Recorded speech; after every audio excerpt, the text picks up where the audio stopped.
আজকের ভিডিওটি একেবারে ব্যতিক্রমধর্মী ও চমকপ্রদ।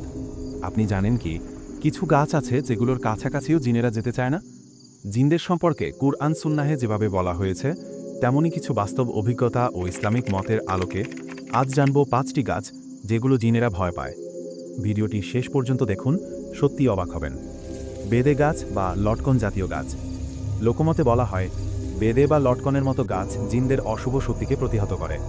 বিশেষ করে গ্রামাঞ্চলে দেখা যায় বেদে গাছের পাতা দিয়ে বাড়ি ধোয়া দেওয়া হয়। অনেক রুহানি ব্যক্তিও বলেন এই গাছ জিনদের বিরক্ত করে এবং তাদের উপস্থিতি দুর্বল করে। তবে এই তথ্য কুরআন হাদিসে নেই, কিন্তু অভিজ্ঞতায় প্রমাণ পাওয়া যায়। 2. নিম গাছ। নিম গাছের পাতা ও গন্ধ অনেক রোগের জন্য উপকারী এবং নিম পাতার ধোয়া জিনদের কষ্ট দেয়। জিনের প্রভাব দূর করতে নিমের ধোয়া ব্যবহার করলে ভালো ফল পাওয়া যায়।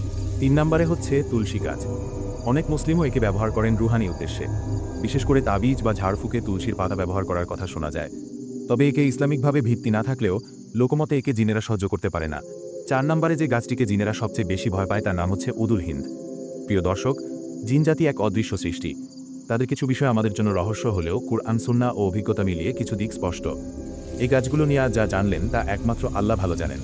তবে মনে রাখবেন, সবচেয়ে বড় অস্ত্র হচ্ছে আল্লাহর কুরআন তিলাওয়াত ও সহি রুকিয়া। 5 নম্বরে হচ্ছে ডালিম গাছ। এই গাছটিকেও জিনেরা অনেক ভয় পায়। প্রিয় দর্শক, ভিডিওটি ভালো লাগলে ইসলামিক স্টোরিজ চ্যানেলটিকে সাবস্ক্রাইব করে পাশে থাকুন।